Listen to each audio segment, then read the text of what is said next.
الحمد لله نحمده ونستعينه ونستغفره ونؤمن به ونتوكل عليه ونعوذ بالله من شرور أنفسنا ومن سيئات أعمالنا من يهده الله فلا مضل له ومن يضلل فلا هادي له وأشهد أن لا إله إلا الله وحده لا شريك له وأشهد أن سيدنا مولانا محمدا عبده ورسوله إن الله وملائكته يصلون على النبي يا أيها الذين آمنوا صلوا عليه وسلموا تسليما اللهم صل على محمد وعلى آل محمد كما صليت على إبراهيم وعلى آل إبراهيم إنك حميد مجيد اللهم بارك على محمد وعلى آل محمد كما باركت على إبراهيم وعلى آل إبراهيم إنك حميد مجيد.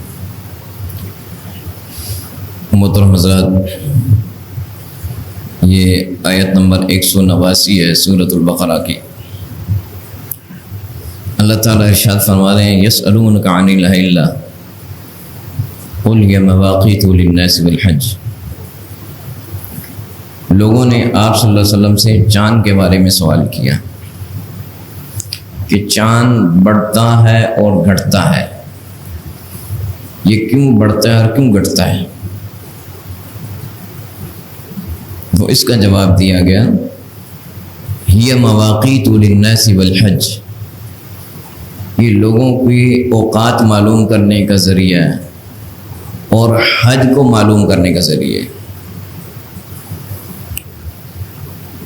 اب قرآن پاک نے اس کا اتنا ہی جواب دیا. لوگوں کے سوال کا ذکر کیا کہ چاند کا بڑھنا اور گھٹنا کیوں ہے، تو جواب یہ نہیں بتایا کہ کیوں بڑھتا ہے اور کیوں گھٹتا ہے، چاند چھوٹا کیوں ہوتا ہے اور بڑا کیوں ہوتا ہے. اس کی سائنسی وجہ قرآن نے نہیں بیان کی. اس کی سائنسی وجہ یہ نہیں بتائی. فما ہی مواقیت للناس بالحج، اس کا مقصد بتایا جس سے انسان فائدہ اٹھاتے ہیں. انسانوں تمہیں جو اس سے فائدہ مل رہا ہے اور جو تم اس سے فائدہ جو تم نے سمجھنا ہے اس ہدایت قرآن کے ذریعے، وہ یہ ہے. چاند کے اور بھی فوائد ہو سکتے ہیں لیکن یہاں جو فائدہ بتایا وہ دین سے متعلق ہے. یہ مواقیت للناس بالحج، اوقات معلوم کرنے کا ذریعہ اور حج کا معلوم کرنے کا ذریعہ. یہاں ایک بات سمجھنی ہے، قرآن پاک اللہ کی کتاب ہے اور اللہ تعالیٰ کائنات کا خالق اور مالک ہے.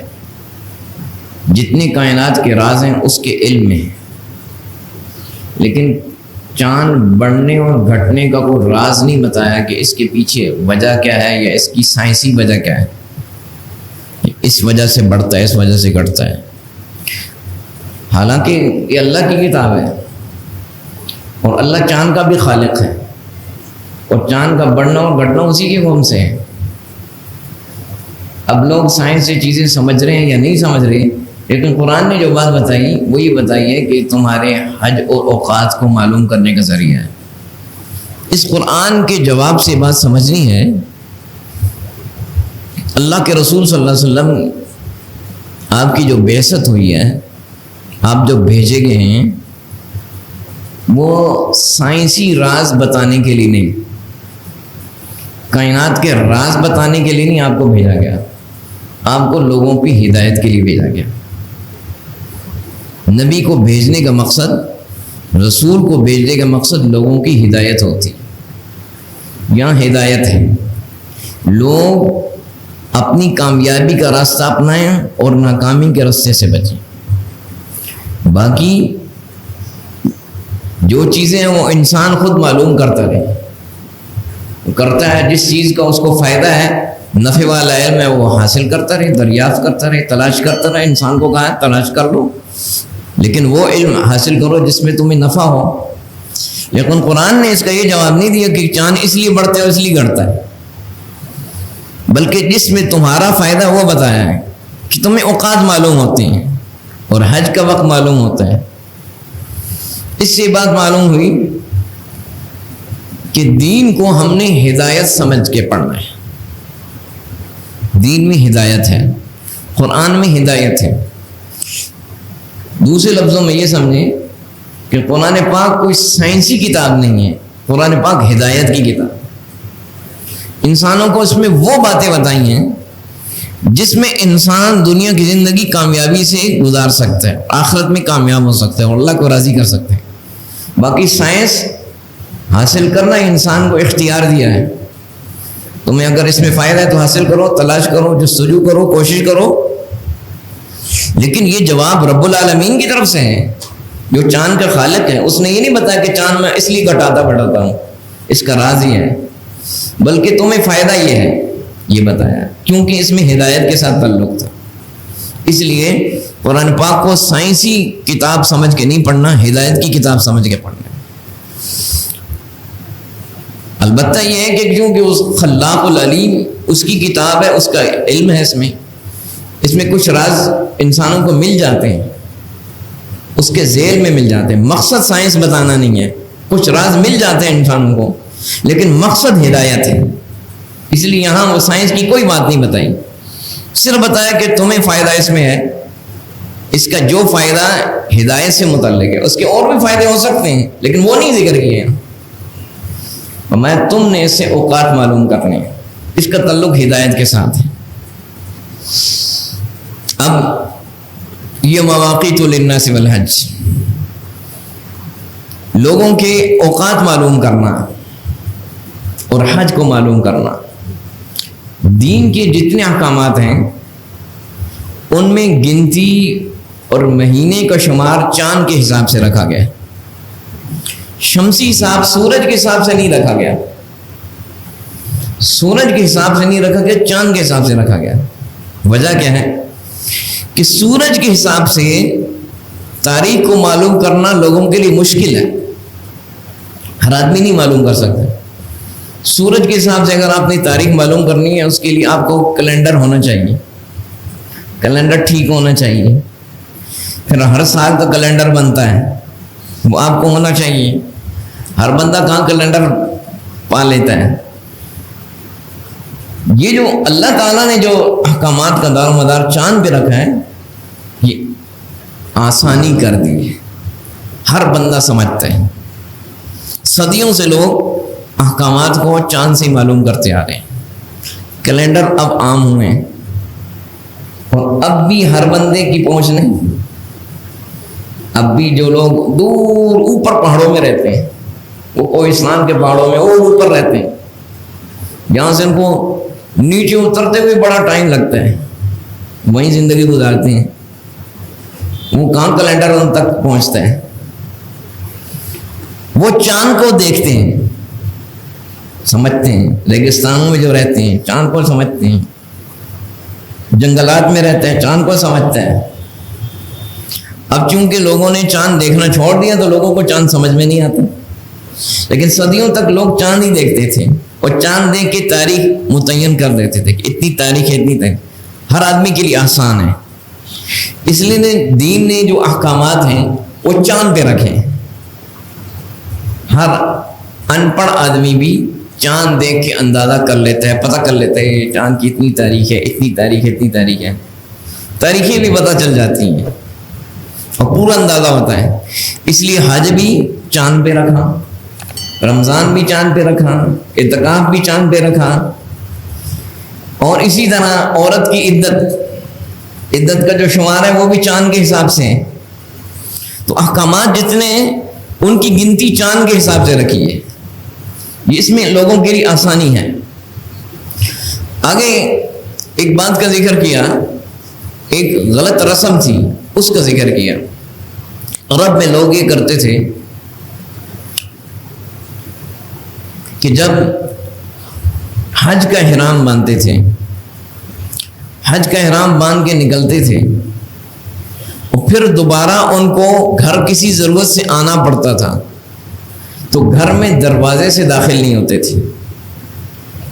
وہ کہتے تھے کہ اب حج کا احرام باندھ کے گھر سے نکل پڑے ہیں، اب ہمیں کسی وجہ سے گھر آنا پڑا ہے تو گھر دروازے سے داخل نہیں ہوں گے، یہ درست نہیں ہے، وہ یہ سمجھتے تھے۔ پھر وہ گھر پیچھے سے نقب لگاتے تھے، سوراخ کر کے داخل ہوتے تھے، یا پیچھے سیڑھی لگا کے چھت سے داخل ہوتے تھے، مطلب ہے پیچھے سے داخل ہوتے، دروازے سے داخل نہیں ہوتے تھے۔ یہ انہوں نے طریقہ مقرر کیا تھا قرآن پاک نے اس کو ذکر کیا، فرمایا وَلَيْسَ الْبِرُّ بِأَن تَأْتُوا الْبُيُوتَ مِن ظُهُورِهَا، یہ نیکی نہیں ہے کہ تم گھر کے پچھلی طرف سے آؤ۔ اب ہم نے احرام باندھ لیا اور گھر آنا پڑا ہے تو پچھلی طرف سے آئیں گے۔ وَلَكِنَّ الْبِرَّ مَنِ اتَّقَى، اصل نیکی ہے کہ تم اللہ سے ڈرو۔ وَأْتُوا الْبُيُوتَ مِنْ أَبْوَابِهَا، اور گھروں میں داخل ہو دروازوں سے۔ اب اس میں تعلیم دی ہے، اے لوگو تم نے مجھے راضی کرنے کے اگر اپنی طرف سے طریقے مقرر کیے، یہ نیکی نہیں ہے۔ یہ طریقہ انہوں نے اپنی طرف سے گڑھا ہوا تھا۔ مجھے راضی کرنے کا طریقہ من اتقیٰ، مجھ سے ڈرنا۔ مجھ سے ڈرنا کیسے ہوگا؟ جو حکم میں نے دیے ان کو پورا کرنا اور ان کی مخالفت سے بچنا، یہ ہے مجھ سے ڈرنا۔ اس میں بہت بڑی ہدایت ہے کہ اگر تم اپنی طرف سے مجھے راضی کرنے کے طریقے مقرر کرو گے تو میں راضی نہیں ہوگا۔ اپنی ایجادات اس سے میں راضی نہیں ہوگا۔ مجھے راضی کرنا ہے تو اس میں وہ طریقے اپنانے ہوں گے جو میں نے بتائے۔ اس میں یہ بتایا، اس سے بات معلوم ہوتی ہے کہ اللہ تعالیٰ نے ایک چیز کو جائز رکھا ہے، آپ اس کو ناجائز نہیں کر سکتے، اس کو منع نہیں کر سکتے۔ اللہ تعالیٰ نے ہر چیز کی حد رکھی ہے۔ اب وہاں دروازے سے داخل ہونا درست ہے، انہوں نے روکا تھا، یہ غلط ہے۔ اپنی طرف سے پابندیاں، تو اپنی طرف سے پابندی لگا کے کوئی آدمی سمجھے کہ میں اللہ کا مقرب بن جاؤں گا، ایسا نہیں ہوگا۔ جو پابندیاں اللہ نے لگائی ہیں اسی کو اپنانا ہوگا۔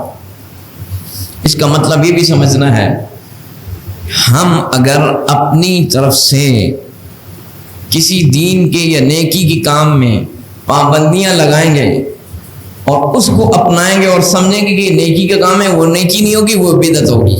وہ کیا ہوگی؟ بدعت۔ بدعت کی تعریف کیا ہے؟ بدعت کی تعریف یہ،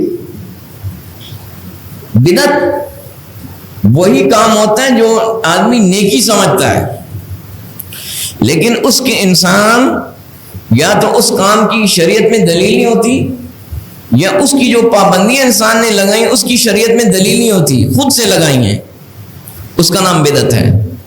اس میں ثواب نہیں، اس میں گناہ ہے۔ اس لیے یاد رکھنا، لوگ غلط فہمی کا شکار ہوتے ہیں۔ بدعت جو ہے نا وہ گناہ کے کاموں میں نہیں ہوتی، بدعت ہمیشہ لوگ نیکی کے کاموں میں اختیار کرتے ہیں۔ گناہ کے کام تو گناہ کے کام ہیں، نیکی کے کاموں میں بدعت کی جاتی ہے۔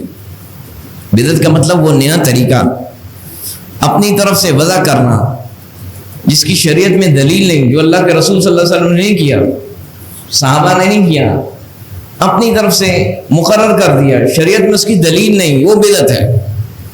اپنی طرف سے پابندیاں لگانا، یہ بھی، اس کی میں مثال لیتا ہوں، یہ بدعت ہمیشہ نیکی کی کام میں بنتی ہے۔ مثال کے طور پہ لوگوں کو کھانا کھلانا، یہ نیکی کا کام ہے، دین کی تعلیم ہے، کھانا کھلاؤ، یہ دین کی ہدایت ہے۔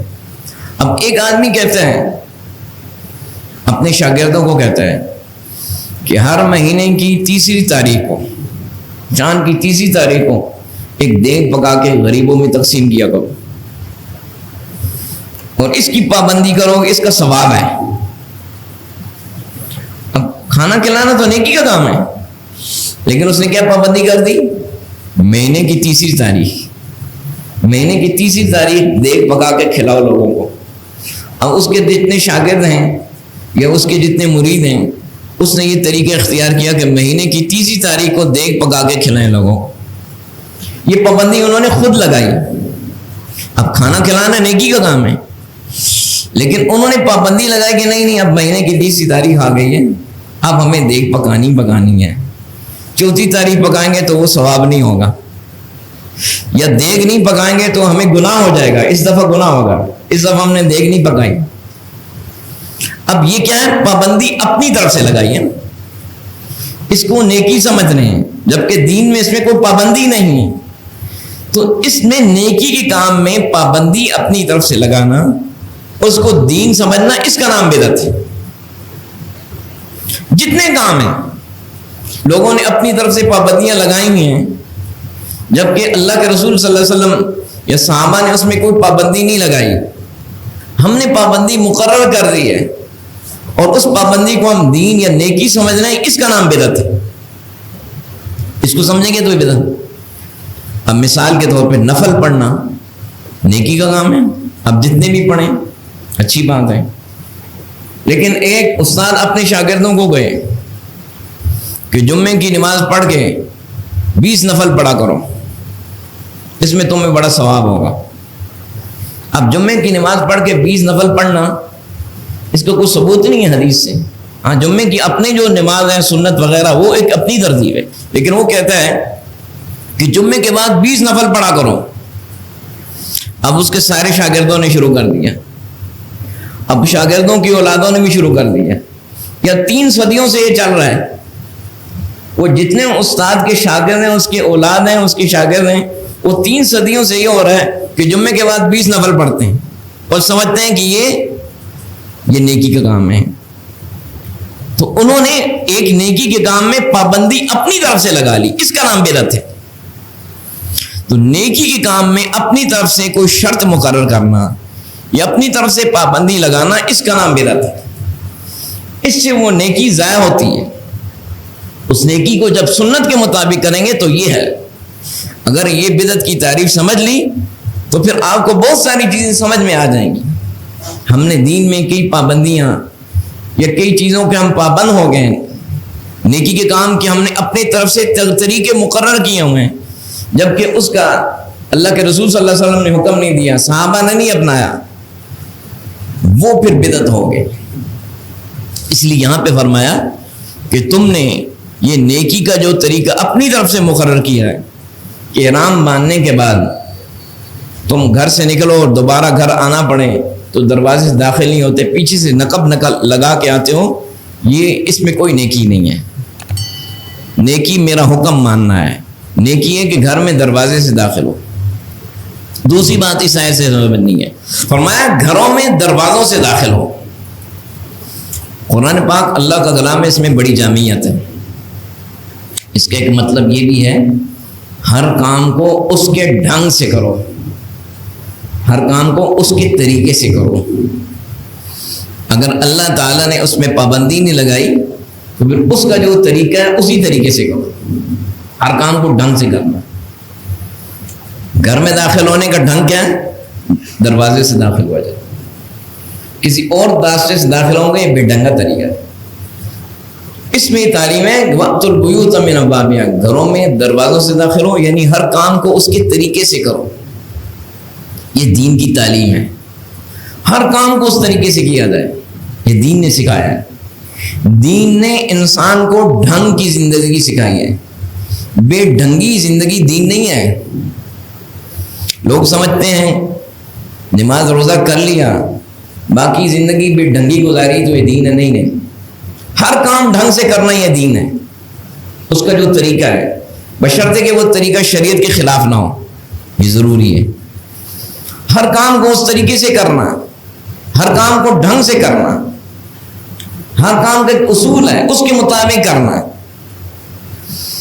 اب یہاں ایک اور چیز بھی سمجھنی ہے، آپ نے گھر بنانا ہے، اس میں آپ نے نقشہ بنانا ہے کہ یہاں کمرہ آپ نے کہاں بنانا ہے، یہاں برانڈا آپ نے کہاں پہ رکھنا ہے، یہاں پہ آپ نے صحن کہاں پہ رکھنا ہے، یہاں دیوار کہاں لگانی ہے۔ یہ ساری چیزیں اگر آپ نے معلوم کرنی ہو تو کسی دماغ کے ڈاکٹر کے پاس نہیں جاتے کہ مجھے نقشہ بنا دو۔ دماغ کے ڈاکٹر کا کام نہیں ہے، یہ کس کا کام ہے؟ انجینئر کا کام۔ اس کے پاس جاتے ہیں کہ بھائی مجھے نقشہ بنا کے دو، گھر میں نکاسی پانی کی کیسی ہو، ہوا کیسی ہو، یہ ساری طریقے۔ دماغ کا ڈاکٹر بڑا ذہین ہے لیکن یہ کام انجینئر کا ہے۔ اسی طرح اگر آپ نے آنکھ کا آپریشن کرانا ہو اور ایک آدمی یعنی آپ کو گھر کا بڑا اچھا نقشہ بنا کے دیا، آپ آنکھ کے بارے میں اس سے رہنمائی لینے نہیں جائیں گے، آنکھ کے بارے میں آنکھ کے ڈاکٹر کے پاس جائیں گے۔ وَأْتُوا الْبُيُوتَ مِنْ أَبْوَابِهَا، ہر کام کو اس ڈھنگ سے کیا جائے. اب آپ کہیں گے یہ بات تو ہمیں سمجھ میں آئی ہے، یہ بات ہمیں دنیا کے لیے سمجھ میں آئی ہے، دین کے لیے سمجھ میں نہیں آئی. یہ ذرا سمجھنا ہے اس کو، بات میں کیوں سمجھا رہا ہوں. دین کے لیے ہم نہیں سمجھتے. کیسے؟ آپ اپنے دل کا علاج کروانا ہو تو دیکھتے ہیں سب سے اچھا ڈاکٹر کون سا ہے شہر میں، تلاش کرتے ہیں سب سے ماہر کون ہے، سب سے اچھا تجربہ کس کا ہے، سب کی اچھی شہرت کس کی ہے، کامیاب علاج کس نے کیا ہے. پھر اس سے تاریخ لیتے ہیں، پھر اس کا انتظار کرتے ہیں، پھر اس سے علاج کرواتے ہیں. اسی طرح ہے. لیکن دین کے معاملے میں ایسے نہیں کرتے. دین کے معاملے میں کیا کرتے ہیں کہ انٹرنیٹ پہ فلاں آدمی کا بیان موجود ہے، اس نے بتایا ہے، یہ بات ٹھیک ہے. اسی طرح کرتے ہیں. ٹی وی پہ فلاں آدمی آتا ہے، وہ باتیں بڑی اچھی بتاتا ہے، اس کی باتیں ٹھیک ہیں. دین کے معاملے میں یہ کرتے ہیں. میرے محلے میں فلاں آدمی ہے، اس کے پاس بڑی معلومات ہے دین کی، اس سے میں دین لے لوں گا. دین کے معاملے میں یہ کرتے ہیں، اس لیے بگاڑ پیدا ہو گئے.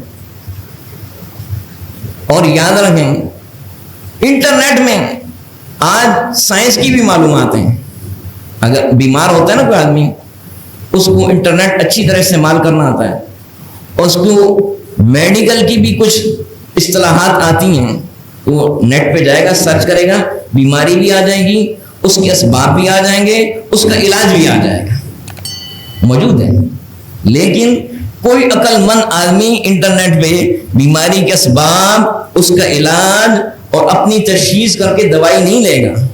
اگر لے گا تو مر جائے گا. ایسا ہی ہوگا، کیونکہ وہ غلطی کرے گا. پیچھے انڈیا میں ایک لڑکے نے، میں نے باقاعدہ اخبار میں پڑھا، اس نے اپنی ایک سرجری کی انٹرنیٹ دیکھ کے، انٹرنیٹ سے سیکھ کے، یوٹیوب سے اس نے سرجری سیکھی، اپنی سرجری کی. کہ میں ہسپتال جانے میں بڑا خرچہ ہوتا ہے، یہ باقاعدہ بڑی معتبر خبر آئی تھی. سرجری کی، انفیکشن پھیل گیا سارا، اور اس سے زیادہ خرچہ ہو گیا اس کا. اسپتال میں اس کو کتنا عرصہ رہنا پڑا. اس کا کیا مطلب ہے کہ آپ انٹرنیٹ سے اگر اپنا علاج کریں گے تو اپنے آپ کو ہلاک کر دیں گے. ہاں، ڈاکٹر اگر ماہر بھی ہوگا، وہ انٹرنیٹ سے کوئی ریسرچ پیپر پڑھ لے گا تو وہ سمجھتا ہے اس چیز کو کیا صحیح ہے اور کیا غلط ہے، وہ چناؤ بھی صحیح کرے گا. اب ہم نے کیا کیا ہے، دین کو انٹرنیٹ سے لینا شروع کر دیا. علاج انٹرنیٹ سے نہیں کراتے. انٹرنیٹ سے سب چیزیں موجود ہیں، لیکن علاج نہیں کرائیں گے. علاج کے لیے اچھا ڈاکٹر دیکھیں گے، اس کے پاس جائیں گے اور اس کی بات مانیں گے. اگر ڈاکٹر کو کہیں گے کہ میں نے انٹرنیٹ میں دیکھا، وہ کہے گا تمہارا تجربہ نہیں ہے، یہ تمہاری فیلڈ نہیں ہے، میں سمجھتا ہوں، یہ علاج جو میں کر رہا ہوں یہ ٹھیک ہے. اس کے پاس جائیں گے، فیس بھی دیں گے، انتظار بھی کریں گے، دنوں کا بھی انتظار کریں گے، باہر ویٹنگ روم میں بھی بیٹھ کے انتظار کریں گے، اس کی بات سنیں گے، اس کی ڈانٹ بھی سنیں گے، کیونکہ وہ ماہر ہے. لیکن دین کے معاملے میں نہیں کرتے. حالانکہ دین کا معاملہ، ایمان کا معاملہ جان سے زیادہ اہم ہے. ایمان جان سے زیادہ اہم ہے. اس لیے یاد رکھیں، دین کے معاملے میں بے احتیاطی نہیں کرنی. جیسے دنیا کے معاملے میں ہر کام کو ماہر سے کرتے ہیں، دین کے معاملے میں بھی ایسے ہی کرنا ہے. وقت البیوت، اچھے سے اچھا، ماہر سے ماہر اور بہتر سے بہترین آدمی، اس سے دین آپ نے سیکھنا ہے، اس کی تلاش کرنی ہے. اگر نہیں کریں گے تو خرابی یہاں سے آ رہی ہے. جو آدمی آپ کو انٹرنیٹ پہ مل گیا، جو آدمی ٹی وی پہ مل گیا، جس آدمی کی شہرت ہوگی، جس کے ساتھ لوگ زیادہ ہوں گے، جس کا جلسہ بڑا ہو گیا، نہیں، یہ نہیں، یہ معیار نہیں ہے. یہاں پہ لوگ غلطی کر رہے ہیں. ہمیں وقت البیوت من ابوابہا، گھروں میں دروازوں سے داخل ہو. یہاں یہ بھی معلوم ہے کہ دنیا کے سارے کام ڈھنگ سے کرو، یہ دین نے سکھایا ہے. دنیا کو صحیح کرنا یہ دین نے سکھایا ہے، دنیا کے ہر کام کو، اور ڈھنگ سے کرنا یہ بھی دین نے سکھایا ہے، اور دنیا کے ہر کام کو اچھا کرنا یہ بھی دین نے سکھایا ہے. حدیث پاک میں ہے، ان اللہ کتب الاحسان علی کل شیء، اللہ تعالیٰ نے ہر چیز کو خوبصورت اور بہترین اور کامیاب طریقے سے کرنے کا حکم دیا، ہر چیز کو.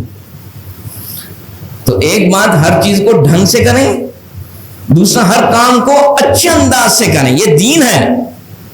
اگر آپ تاجر ہیں تو پہلی بات ہے شریعت کا اصول تو سب سے پہلے ہے، اس کے بعد اپنی تجارت کو اچھا عمدہ طریقے سے کریں۔ اگر آپ لکڑی کا کام کرتے ہیں اپنے کام میں مہارت حاصل کریں اور اس کو عمدہ کریں۔ اگر آپ ڈاکٹر ہیں اپنے فن میں مہارت حاصل کریں اور عمدہ طریقے سے علاج کریں۔ اگر آپ سائنسدان ہیں اپنے فن میں مہارت حاصل کریں اور لوگوں کو اچھا فائدہ دیں، یعنی ہر کام کو عمدہ طریقے سے کرنا۔ اگر آپ کارخانہ بنایا ہوا ہے، آپ ایک ٹوٹی اور نلکا بناتے ہیں، اس کو عمدہ اور بہترین طریقے سے بنائیں۔ یہ ساری چیزیں دین نے بتائی ہیں۔ دین نے ہر کام کو عمدہ کرنے کو حکم دیا ہے۔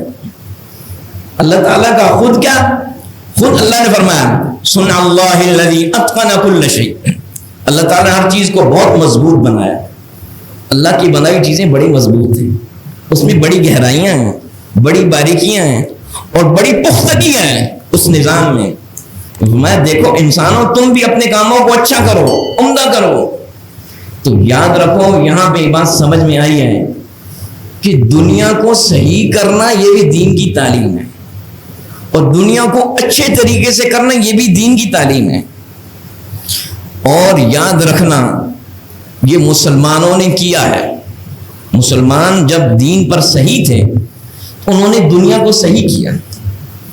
مدینہ میں ریاست بنی، اس کے بعد ترقی کے جتنے راستے وہ بنے وہاں سے۔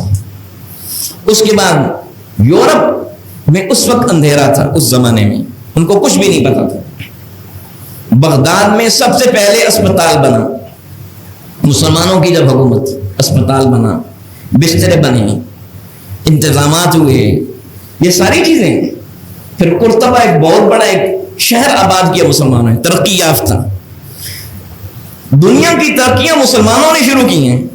ریاضی یہ مسلمانوں کی ایجاد ہے، الجبرا مسلمانوں کی ایجاد ہے۔ یہ سارے دنیا کے علوم اس کی بنیاد مسلمانوں نے ڈالی۔ اس وقت یورپ اندھیرے میں تھا، ان کو کچھ بھی نہیں پتا تھا، پھر انہوں نے یہ چیزیں ہم سے لی۔ تو یاد رکھیں یہ دین کی تعلیم ہے۔ اللہ کے حکموں کو تم کو سمجھنا ہے۔ اللہ کے حکم تمہاری دنیا کی ہر چیز پہ اوپر حاوی ہیں، لیکن جب تم نے دنیا کرنی ہے تو بہترین کرنی ہے، اچھی کرنی ہے، عمدہ کرنی ہے، اونے پونے نہیں کرنی۔ اس لیے دنیا کو بھی سنوارنا یہ دین کی تعلیم ہے۔ لوگوں کی ناسمجھی ہے، لوگ کہتے ہیں کہ دنیا کو سنوارنا دین نہیں ہے، دین سے دنیا بگڑتی ہے۔ نہیں، دین سب سے پہلے آپ کی دنیا سنوارتا ہے۔ ربنا آتنا فی الدنیا حسنہ وفی الآخرۃ حسنہ، اللہ مجھے دنیا میں بھلائی دے، دنیا کی بھلائی پہلے مانگی۔ وفی الآخرۃ حسنہ، آخرت کی بھلائی دی۔